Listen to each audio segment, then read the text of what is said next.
तो मैडम, आप हमारे चैनल के माध्यम से की अम्बेडकर नगर या मंडल के जितने भी शिक्षक हैं, कर्मचारी, उनसे क्या कहना चाहती हैं ये जो होने वाला है प्रोग्राम? मैं बस यही कहना चाहती हूँ कि अगर हम आज नहीं जागे तो फिर हम कुछ नहीं कर पाएंगे। हमें अगर अपनी पुरानी पेंशन वापस लेनी है तो हमें अपनी एकता दिखानी है, और ख़ास करके महिलाओं से मेरा निवेदन है कि आप अपनी प्रतिभागिता 100% उपस्थिति यहाँ दर्ज कराएं, क्योंकि महिलाओं की संख्या जो है हर विभाग में हम 50% की साझेदारी रखते हैं हर जगह, और जब आरक्षण लेते हैं और जब बात संघर्ष की आती है तो महिलाएं पीछे। तो आप घर से निकलिए और अपना जो है दायित्व समझिए और यहाँ तक आ करके अपनी जो है 100% उपस्थिति दीजिए कल के प्रोग्राम के लिए। जी, मैं धर्मेंद्र यादव, जिला महामंत्री।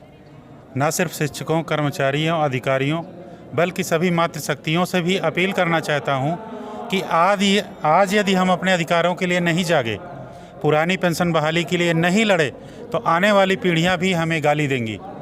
इसलिए पुरानी पेंशन बहाली के लिए न सिर्फ शिक्षक, कर्मचारी, अधिकारी बल्कि सभी मातृशक्तियाँ, हमारी रानी लक्ष्मीबाई स्वरूप मातृशक्तियाँ कल के सम्मेलन में आएँ और हमारे आदरणीय विजय कुमार बंधु जी के बातों को सुने और पेंशन आंदोलन में प्रतिभाग करें। सर, आप क्या कहना चाहेंगे, लोग क्या अपील करेंगे?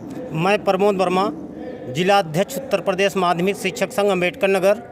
मैं कल के अटेवा के मंडलीय सम्मेलन के लिए माध्यमिक शिक्षकों एवं शिक्षणेतर कर्मचारियों से यही अपील करना चाहता हूं कि जो हमारी समस्याएं हैं माध्यमिक की, वो माध्यमिक के साथ तो है ही, लेकिन जहां तक पेंशन की बात है, पेंशन के लिए हम आदरणीय विजय कुमार बंधु में विश्वास व्यक्त करते हुए जहां भी अटेवा का आह्वान होता है, हम संपूर्ण माध्यमिक शिक्षक उसके साथ कंधे से कंधा मिलाकर चलने के लिए तत्पर हैं, तैयार हैं। और जहां पर भी आह्वान होता है उसके लिए हम अग्रणी भूमिका निभाने को तैयार हैं। जहां अटेवा ही एकमात्र ऐसा संगठन है जो पुरानी पेंशन की लड़ाई को लड़ रही है, और जब तक पेंशन नहीं मिल जाता है तब तक वो हम लोग पीछे नहीं हटेंगे। अटेवा के साथ कदम से कदम मिलाने के लिए तैयार होकर के आगे बढ़ते रहेंगे। सर, अभी हाल ही में मध्य प्रदेश, आपका कि हिमाचल प्रदेश में पुरानी पेंशन बहाली को लागू किया गया है, तो क्या आप लोग को उसको कुछ बल मिल रहा है कि नहीं मिल रहा है? उससे हमें बहुत बल मिल रहा है, क्योंकि हिमाचल का जो आंदोलन रहा है वो सिर्फ कर्मचारियों और शिक्षकों का आंदोलन नहीं था। उस आंदोलन में हर कर्मचारी, हर शिक्षक के परिवार के लोग भी शामिल हुए, उनके बच्चे भी शामिल हुए, उनके रिश्तेदार भी शामिल हुए। इसीलिए हम चाहते हैं कि 2024 से पहले उत्तर प्रदेश में भी, ना सिर्फ उत्तर प्रदेश बल्कि पूरे भारत में, ना सिर्फ शिक्षक कर्मचारी नहीं बल्कि आम जनमानस भी इस आंदोलन में शामिल हों, क्योंकि हमारी आने वाली पीढ़ियाँ आपको माफ़ नहीं करेंगी। सर, एक सवाल ये है, अभी तक बीजेपी ये कह रही थी कि हम कभी भी ओपीएस को लागू नहीं करेंगे। अभी अगले हफ्ते ही महाराष्ट्र के जो उप मुख्यमंत्री हैं फडणवीस ने उसको मतलब बैक किया है। उन्होंने कहा हम ओपीएस पे गौर करेंगे। तो क्या लगता है ये आपके संगठन का कुछ आगे कुछ उसमें काम है ये? जी, हमारे संगठन से सरकार पूरे दबाव में है। आदरणीय प्रधानमंत्री जी भी बयान दे रहे हैं कि नई पेंशन व्यवस्था सही है, पुरानी पेंशन व्यवस्था बेकार है, उससे देश दिवालिया हो जाएगा। जो राज्य वो उनके एक उप मुख्यमंत्री कह रहे हैं कि हम इस पे विचार करने जा रहे हैं। इसका सीधा सा लगता है कि हाँ, वो दबाव में है पूरे। आने वाले दिनों में आए दिन रोज उसमें परिवर्तन किए जा रहे हैं एनपीएस में। अगर आपने एनपीएस को सही तरीके से इम्प्लीमेंट किया था तो उसमें परिवर्तन क्यों कर रहे हैं? अगर वो पुरानी पेंशन व्यवस्था के अपेक्षा ज़्यादा अच्छी है तो आप लोग भी पुराना वही एनपीएस ले लीजिए। डॉक्टर अरविंद यादव, ब्लॉक अध्यक्ष कटेहरी।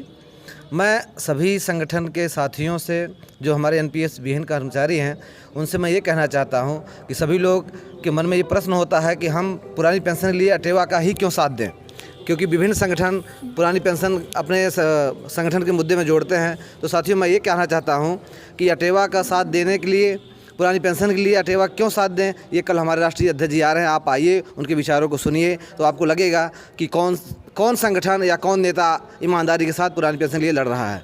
क्योंकि जितने भी संगठन हैं, सबके पुरोधा जो हैं, प्रदेश नेतृत्व जो है वो पुरानी पेंशन से आच्छादित है।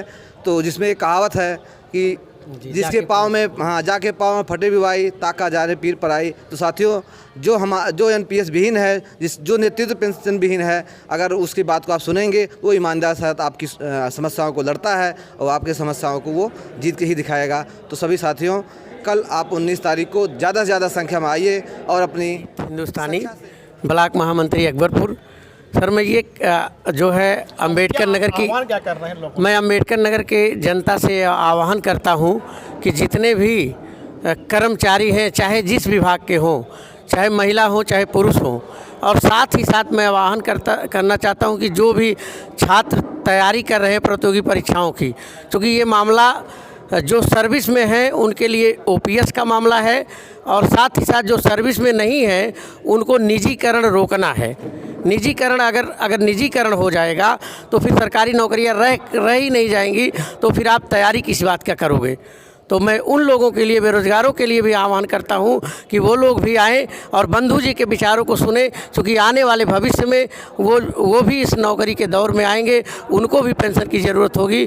तो मेरा उनसे भी आह्वान है और अपनी मातृ शक्तियों से भी आह्वान है, और मेरा उन लोगों से भी आह्वान है जो लोग पेंशन पा रहे हैं, वो लोग अपने आने वाली नस्लों के लिए, अपने आने वाली पीढ़ियों के लिए संघर्ष करें, वरना खुदगर्ज होकर रहना कोई इंसानियत नहीं है। अगर आप इंसानियत की बात करते हैं, सबको साथ लेके चलते हैं, तो सब लोग आइए, कंधे से कंधा मिला करके और पेंशन की लड़ाई लड़ी जाए और निजीकरण का विरोध किया जाए, जिससे जो है विजय कुमार बंधु जी को और बल मिले, पेंशन आंदोलन को और गति मिले, और पूरे भारत में पेंशन सरकार को मजबूर हो जाना पड़े लागू करने के लिए और निजीकरण रोकने के लिए।